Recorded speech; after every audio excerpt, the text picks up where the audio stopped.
రుక్మిణి అయితే శ్యామ్ వాళ్ళని ఇంట్లో నుండి బయటకు వెళ్ళిపోమని చెప్పి తన కుర్చీలో కూర్చొని కాలు మీద కాలు వేసుకొని అలా ఊగుతూ ఉంటుంది.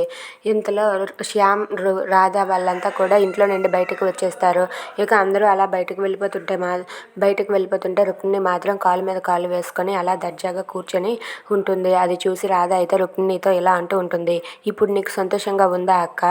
మా ఇంట్లో అందరం కూడా కట్టుబట్టలతో వెళ్ళిపోతున్నాం. ఇప్పుడు నీకు సంతోషంగా ఉంది కదా? ఇదే కదా నువ్వు కోరుకున్నది.